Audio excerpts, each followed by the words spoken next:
Hello, welcome to Lawyers Info Hub. It's always a pleasure to create content on this platform. Welcome to another session or class. This is Lawyers Info Hub, a platform where we talk about law practice. We share legal tips to help you in your practice, to help you even as a student, to become better, more knowledgeable. So today we're looking at double jeopardy. Now, double jeopardy is also known as double prosecution for the same offense. Now, this concept, you know, falls under the constitutional safeguards, constitutional safeguards, with respect to an accused person for fair trial. For an accused person, there are objections that can be raised, you know, in for an accused who is a defendant, you know, in the course of his criminal trial. So double jeopardy could be one of those, objections or one of those um, concepts, or let's leave it as an objection that can be raised to say, ah, I should be, not be tried again for an offense I have been convicted or discharged. So double jeopardy, as I earlier stated, is double prosecution for the same offense. Now, the Constitution, Section 36, sub 9 of our Constitution, guarantees that criminal proceedings shall not be conducted against any person in respect of a crime for which the accused had previously been tried by a court of competent jurisdiction and for which he was either convicted or acquitted, except upon the order of a superior court. Where someone has been convicted, acquitted, and the person is being tried again for the same offense, this can be raised as an objection to the court to say this defendant has been convicted or acquitted over this same offense. So when this is raised before the court will look at certain factors to consider whether for a fact this plea of double jeopardy can stand or not. Now, an accused person who claims the benefit of this provision of the Constitution, Section 36, sub 9, will need to raise it as an objection to his trial before pleading to the charges against him. So this has to be raised timeously. As a defendant counsel, as a defense counsel in a criminal trial, you are aware that your client has been charged over the same offense, has been convicted or acquitted, and is being raised again. You need to raise it timeously. Yes, you need to raise it timeously. But peradventure it is not raised, even on appeal, it can still be raised. Now, just like I earlier said, even though, however, an accused person is not precluded from raising this objection with respect to his trial, is not precluded from raising this objection with respect to his trial on the ground of Autry acquit or convict after having pleaded to the charges against him. So even after an accused person has pleaded to the charges against him, it still doesn't stop him from raising this defense. It's good to raise it timeously, but the fact that maybe the counsel handling it before didn't know, and you came in as a new counsel, it can still be raised even after the person has pleaded to his or her charges. It may even be raised for the first time on an appeal, even though it was not raised at the trial court. Now, before an accused person can be discharged on a plea of artful false acquit or convict or on this stance of double jeopardy, there are conditions that must be satisfied. One of the conditions is that The first trial of that accused person must have been on a criminal charge. Must have been on a criminal charge. The offense for which the accused was tried the first time must have been an offense that was known to law. So when an accused is tried for an alleged offense which is not prescribed in a written law, the trial cannot be said to be on a criminal charge. The offense must have been known to what? Law. The offense must have been known to law.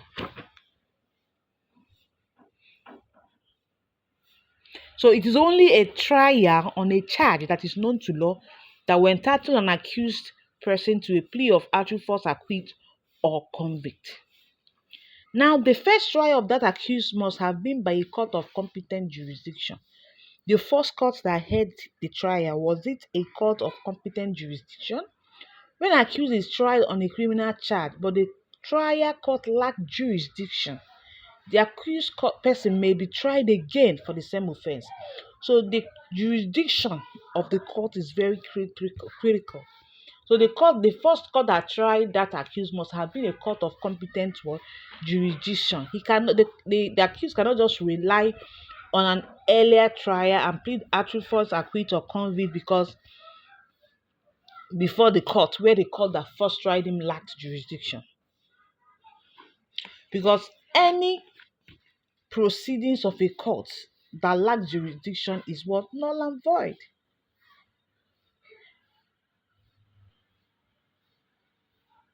Now, the third condition is, for example, in this instance, the second condition I raised, if, for example, a charge that should be done by at a high court and is done at a magistrate court, you see that the magistrate court lacks jurisdiction over trying such offense.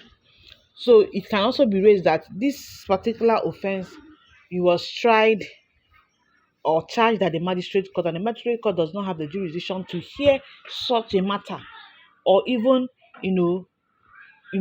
make any kind of a conviction or acquittal. Is a high court that has jurisdiction. So in such instance, the prosecution can raise an objection to that plea that it cannot fly because the court that tried it will lack jurisdiction. Now, the first trial of the accused must have ended with a conviction on acquittal. This is another strong condition. The trial of that accused person in that first trial must have ended with a conviction or an acquittal. When it ends on a mere discharge or due to an entry of a nulli prosecuted by the AG, or that's the withdrawal from the prosecution by a police prosecutor. In such instance, the person can still be tried again. So the end point of that first trial should have ended with what? Conviction or acquittal. Where a police prosecutor withdraws, the charge before an accused person has commenced his defense, where there's withdrawal of the charge before the accused has commenced his defense, it leads to mere discharge. But where the accused person has commenced his defense before the police prosecutor withdraws or the prosecutor withdraws from prosecution, it leads to what? Acquittal. So you must know the difference. Where there is withdrawal before an accused commences his defense and withdrawal after. So the effects are different. So the first trial must have ended with a conviction or an acquittal. Is very important. Then the offense for which the accused was charged in the second case must have been the same for the first one in which he was tried. So, for example, a person was, charged with the offense of stealing the first trial, and the second trial you see the same offense of stealing. You can see that it is the same charge. It is the same charge, nothing changed. Now, also, before an accused person can plead artful false acquit because the court of the first trial failed to convict him of a lesser offense with which he is now charged, that a lesser offense must have been related to the offense which the accused is now charged. For example, where the accused is saying, I was charged with this offense, which is the first offense is now related to this second offense. So the court should consider and give me a lesser, you know, punishment, or so okay, makes it look like I should have a lesser punishment since these both offenses are related. The court looks at the ingredients of each of the offenses, say, are they related, before the court can even look at, is it possible? Can I do it? Because most times, most offenses are kind of related in terms of the ingredients to prove them, whereby some are not. But if those offenses are related, the court will look at, okay, what was the offense conviction? What was the sentence in the first trial? It might affect the sentence the court will give in the second time, or the court will look at it. Is it the same offense? Then I cannot even entertain it because this person cannot be tried twice.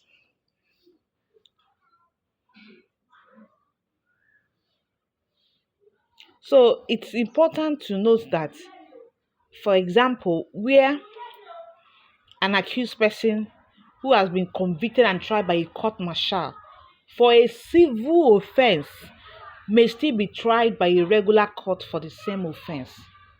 However, when the regular court is passing a sentence, it takes into consideration the penalty that is already imposed on that accused by the court martial. This is for maybe those in the service, in the military, and all of those.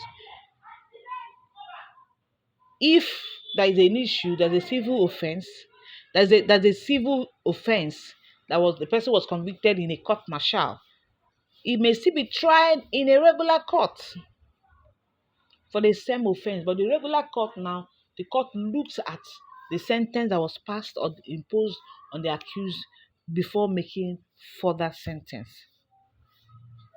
So the essence of double jeopardy is to prevent an accused person from being tried twice over the same offense. But the conditions, there are 4 conditions I've mentioned, must be seen before the court can say, oh, of a truth, the safeguard of double jeopardy or this objection raised by the defense can fly. The first is that the first trial must have been on a criminal charge, an offense known to law, an offense that is not prescribed on a written law cannot fly. So for the fact that the person has been tried on a criminal charge on an offense known to law is the first condition. The second one is that the court that tried the first matter or the first charge is a competent court. The third one is that the end point of that first trial ended in a conviction or an acquittal. And the fourth one is that the offense for which the accused person is now charged must have been the same with the first offense for which he was earlier tried. So the offense of the first one, the trial, and the second is the same. The court has the jurisdiction to proceed. It ended in an acquittal or in a conviction, and that offense is even known to law. So it's very, very important that these conditions are met before the court can agree that the accused is worthy of this, of the accused is worthy of that relying on double jeopardy. I just hope you've learned something today. If you have any question, please drop it in the comment section. We have also other videos on the channel that will be of help to you. Go through them. If you have any kind of question, contribution, you can also drop. We are open to criticism. We are open to advice. We're open to your own comments. It helps us also in growing. If you're yet to subscribe to the channel, please do click on the subscribe button, share the video, and also let someone know about Lawyers Info Hub. Do take care of yourself.